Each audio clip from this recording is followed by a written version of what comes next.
who the hell would prefer to go on benefits? I mean, it's a prison.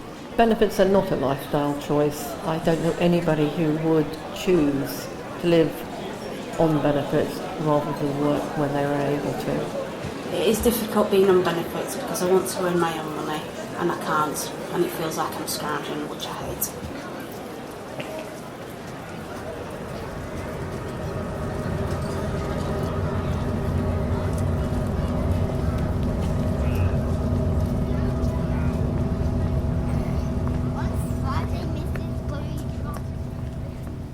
When I was working, I felt like I'd achieved something and that I was living. Now I just feel like I'm existing. When I was working, I enjoyed life fully, as opposed to now, where my social life is almost non-existent. Being on benefits saps your confidence. When I was supporting myself, I would be able to get anything I want. But I now find it frustrating when I find it hard to even afford a pair of shoes for my daughter. I've been with work programme for 12 months. At first I was looking for warehouse work, which was dead-end work, so I tried to career change into support working, but was told that I wasn't allowed to do that. I was on and off from signing on benefits for 3.5 years, and every time I went to the job centre I just felt like I wasn't receiving enough help and support to enable me to get back into work. I have just completed the teaching assistant training, but now the work program says I should just look for care work, as teaching assistant jobs are very competitive. That makes me feel like I'm not good enough to do the job I'm trained for. When on work programme, they make you feel like you're a number and a target instead of a person. It's just like a clocking in machine. You go, you're there for 10 minutes and you're sent out. If you're 10 minutes late, you get a black mark against your name, and that's when you go down to be sanctioned. There doesn't seem to be that many jobs out there, and when you do get a job, there seems to be an awful lot of applicants applying for it.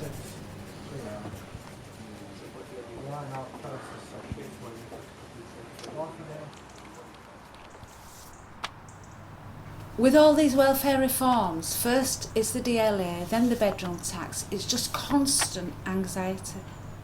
Now my benefits are not rising in line with inflation. I have to do without things like brown bread, fruit and vegetables. This has an impact on my family's health. On top of escalating energy bills, I have to pay £13 a month for council tax, whereas I used not to pay anything.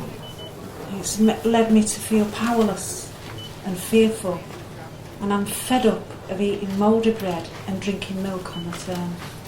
Yeah, I've been lumbered with the bedroom tax of £17.60 a week. It's actually put me into debt now. I need my second bedroom for my niece because she's my carer. I've put my flat on an exchange. In the space of a week, I've had about 7 offers with people wanting to downsize due to the bedroom tax. At the minute, I'm living in a 1-bedroom flat. I need a 2-bedroomed property so that I've got a room for my daughter. But I don't know if I'll be able to do that transaction yet, as I don't know if I'll be able to afford the bedroom tax after I've paid my council tax. So I was originally on incapacity benefit and moved to contribution-based ESA for 1 year. The problem started then, as I was late getting a form in, which culminated in a letter I received telling me that I was being classified as fit for work when my health had actually deteriorated further. I became very anxious, quite low in my mood, and started to have other health problems.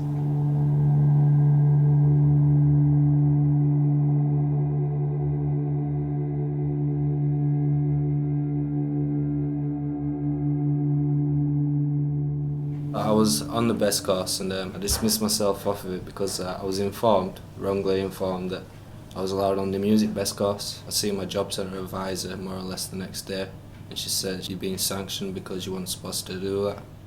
I had to go into town, steal food to survive, and then the security guard caught me. I went to court and got fined.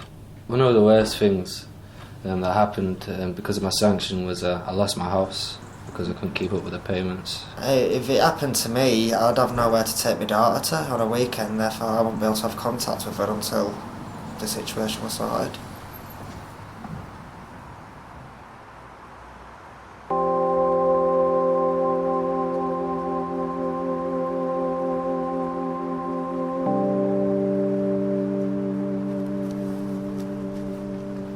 It's hard enough living on benefits as it is, but it's getting even more difficult with the new reforms that are coming in.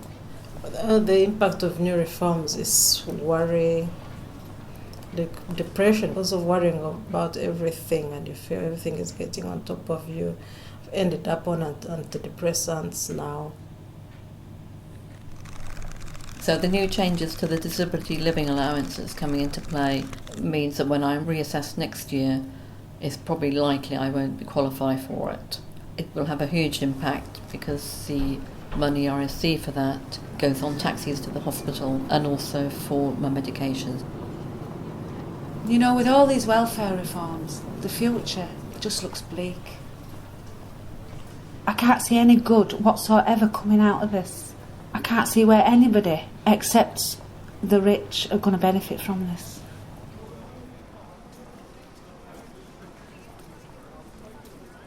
So I did eventually get myself back into work, but it wasn't through help from the job centre. It was through finding opportunities elsewhere, and I love it. I've planned to take my career a bit further. I never ever want to end up back on benefits. Hopefully in the future I want to get a job, whether it be low paying or high paying, as long as it pays my bills instead of scrounging. I would dearly love to go back to work.